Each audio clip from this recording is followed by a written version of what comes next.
During the holidays, I've been doing a lot of thinking and becoming a philosopher day by day. Among those thoughts, there is one question that I have yet to discover the answer of. Who am I? And I've been soul searching ever since.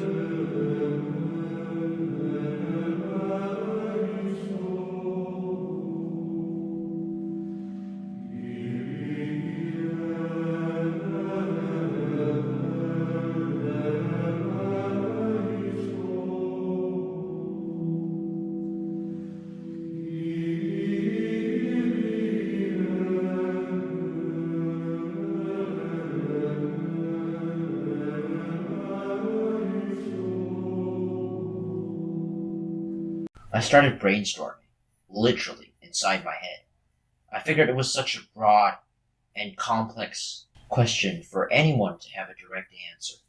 So I came up with even more questions, but less broad ones. Who am I to my family? Who am I to my friends? Who am I to my colleagues? Who am I to my community?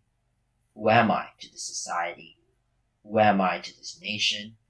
And who am I to this world? Now let's take a few steps back. During the second half of the 5th century BC, a very important building was built, the Temple of Apollo.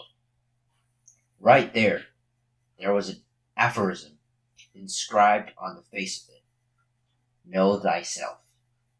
Since then, a multitude of politicians, theologians, philosophers, psychologists have all tackled this three-word question.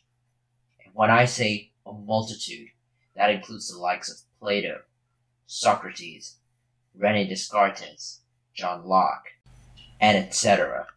Yet, all of them have different hypotheses and varies from one another. All of this differentiation comes down to the very complex concept of the persistence of identity, which begs three questions.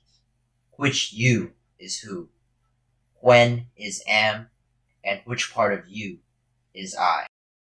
The person you are today differs from the person you will be a week from now on, or 5 years from now, or 50 years from now. Same goes to the past. Are you the same person you are 5 years ago?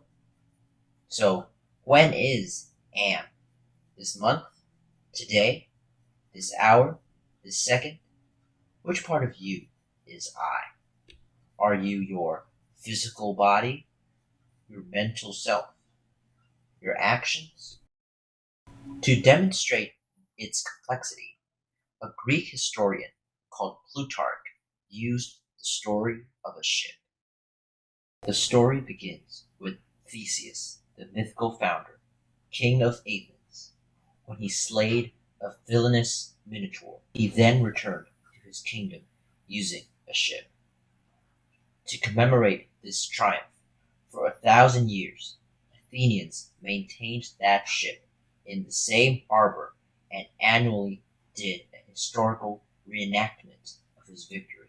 Every time a part of that ship was damaged, it was replaced by the exact copy of that part of the same materials.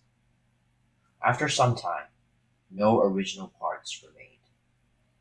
Plutarch noted that the ship of Theseus was the core example of the philosophical paradox of the persistence of identity.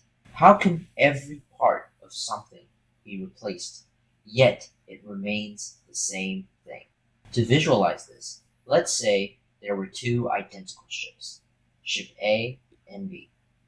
Ship A is the ship that Theseus docked in Athens, and Ship B being the ship that is sailed by the Athenians. So the question begs, does Ship A equal to B? If you've watched WandaVision, you would be really familiar with that concept. Because some say Theseus himself never set foot on Ship B, and that his presence is essential in making Ship A historical.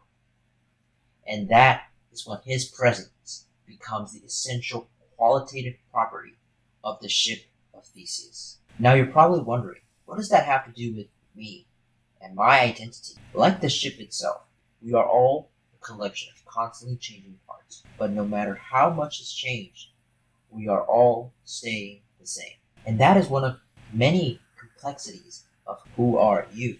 And the best way to describe this question comes down to a philosophical conclusion by René Descartes, where he states, I think, therefore I am. Where it means who, in order to work out what he really, really did know for sure, starts by doubting everything around him and within himself. So now I ask this to you. Who are you?